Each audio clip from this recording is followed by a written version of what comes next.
ജീവിതകഥ പരസ്യമാക്കിയിരിക്കുകയാണ് കിച്ചു സുധി. കുട്ടിക്കാലം മുതലുള്ള അനുഭവങ്ങളാണ് തന്നെ ഇങ്ങനെയാക്കിയതും. അത്ര നല്ല അനുഭവങ്ങളിലൂടെയല്ല കടന്നു വന്നതും മോശമാണ്. ചെയ്യാൻ പാടില്ലാത്തതാണെന്ന് അറിഞ്ഞിട്ടും ഇടയ്ക്ക് ലഹരി ഉപയോഗത്തിലേക്ക് പോയിരുന്നു താനെന്നും കിച്ചു പറയുന്നു. രേണുവിന്റെ വീട്ടിൽ താൻ ശരിക്കും ഒറ്റപ്പെടൽ അനുഭവിച്ചിരുന്നതായും കിച്ചു പറയുന്നു. ആ വീട്ടിലെ എല്ലാവരുടെയും ചെലവുകൾ നോക്കിയിരുന്നത് അച്ഛനായിരുന്നു. തുടക്കത്തിലൊക്കെ നല്ല പെരുമാറ്റമായിരുന്നുവെങ്കിലും പിന്നീട് ആരും തന്നെ നോക്കുകയോ സംസാരിക്കുകയോ ചെയ്യാറില്ലായിരുന്നെന്നും കിച്ചു പറയുന്നു. രാവിലെ എന്നെ വിളിക്കാൻ വരണമെന്നും തലേ ദിവസം അച്ഛൻ വിളിച്ചു പറഞ്ഞിരുന്നു. വിളിക്കാനായി പോവാൻ ഇറങ്ങിയപ്പോൾ ഫോണിൽ വിളിച്ചിട്ട് കിട്ടുന്നില്ലായിരുന്നു. അങ്ങനെ പിന്നെയും കിടന്നു. പിന്നെയാണ് അമ്മ വന്ന് അച്ഛനെ ഫോണിൽ കിട്ടുന്നില്ല, പോയി അന്വേഷിക്കാൻ പറയുന്നത്. അച്ഛൻ മരിച്ച ദിവസം നടന്ന കാര്യങ്ങളെക്കുറിച്ചും അതിനുശേഷം നടന്ന സംഭവങ്ങളെക്കുറിച്ചെല്ലാം കിച്ചു സംസാരിച്ചിരുന്നു. അനുപേട്ടനായിരുന്നു എന്നോട് അപകടം പറ്റിയതിനെ കുറിച്ച് ആദ്യം പറഞ്ഞത്. എന്റെ ശരീരം മുഴുവനും തണുത്തു പോയിരുന്നു. എന്തൊക്കെയാണ് ആ സമയത്ത് നടന്നത് എന്ന് അറിയില്ല. ആരൊക്കെയോ അടുത്തു വരുന്നുണ്ട്. സിനിമയിലൊക്കെ നടക്കില്ലേ, അതുപോലെയായിരുന്നു. അനുപേട്ടൻ വല്ല പ്രാങ്കും ചെയ്യുകയായിരുന്നു എന്നായിരുന്നു ഞാൻ ചിന്തിച്ചത്. അതിനിടയിൽ ഒരു വണ്ടിയിലേക്ക് എന്നെ കയറ്റി ഇങ്ങനെ പോവുകയായിരുന്നു. എനിക്ക് ഉമിനീരിറക്കാൻ പറ്റുകയുണ്ടായിരുന്നില്ല. അവർക്ക് 5 സ്റ്റാർ ഹോട്ടലിൽ നിന്ന് ഫുഡ് കഴിക്കുന്നു. പള്ളിക്കാരും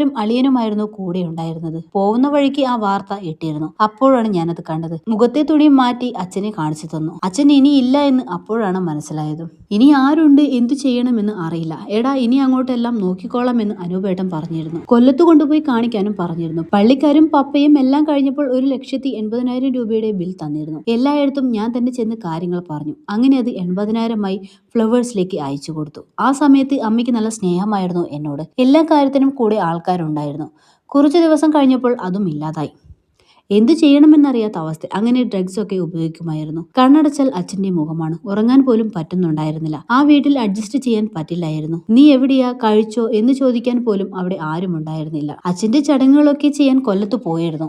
ഇനി ഇവിടെ നിന്ന് പഠിച്ചോട്ടെ എന്ന് ചോദിക്കാൻ പേടിയായിരുന്നു. ആരോടും മിണ്ടാൻ പോലും പേടിയായിരുന്നു. റബ്ബറിന്റെ ജോലിക്ക് പോകുമായിരുന്നു അന്ന്. അത് കണ്ട് വല്യമ്മയാണ് ഇനി ഇങ്ങോട്ടേ പോരൂ എന്ന് പറഞ്ഞത്. കൊല്ലത്തേക്ക് പോവുകയാണെന്ന് പറഞ്ഞപ്പോൾ പോലും അവരാരും എന്നോടൊന്നും മിണ്ടിയിരുന്നില്ല. അച്ഛനില്ലാതെ അവിടെ എനിക്ക് നിൽക്കാൻ പറ്റത്തില്ലായിരുന്നു. അനുഭവിച്ചവർക്കേ അത് അറിയുള്ളൂ അവിടെ എന്താണ് സംഭവിച്ചതെന്ന്. അതിനുശേഷമാണ് കൊല്ലത്തേക്ക് പോയതും. അവിടെ എത്തിയതോടെ ദുശീലങ്ങളെല്ലാം ഉപേക്ഷിച്ചു. പഴയ 3 കൂട്ടുകാരായിരുന്നു എന്നെ ഓക്കെ ആക്കിയതും. എല്ലാത്തിൽ നിന്നും മാറ്റാൻ പറ്റി. ചെയ്തത് തെറ്റാണെന്ന് മനസ്സിലാക്കിയാണ് മാറാൻ പറ്റിയതും. ആളുകളോട് സംസാരിക്കാനും ഇടപെടാനും പഠിച്ചു. കോട്ടയത്തെ ജീവിതം വല്ലാത്തതായിരുന്നു. മീഡിയകളിലൊക്കെ പറയുന്നില്ലേ, സംസാരിച്ചു നോക്ക്, നിന്റെ കഥകളൊക്കെ പുറത്തറിയുമെന്ന്. അതിലൊക്കെ കുറച്ച് കാര്യങ്ങൾ വരാനുണ്ട്. ഇനി എന്താവും എന്ന് അറിയില്ല. ഇതൊക്കെ ഇപ്പോഴാണോ പറയുന്നെന്ന ചോദ്യങ്ങളൊക്കെ ഇനിയും വരും. ഇപ്പോഴാണ് എനിക്കിത് പറയാൻ തോന്നിയത്. ഇതൊക്കെ കേട്ടിട്ട് ചിലരൊക്കെ എന്നോടുള്ള ഇഷ്ടം പോയേക്കാം. ഇപ്പോൾ ഞാൻ ഓക്കെയാണ്. കൊല്ലത്ത് ഞാൻ ഹാപ്പിയാണ്.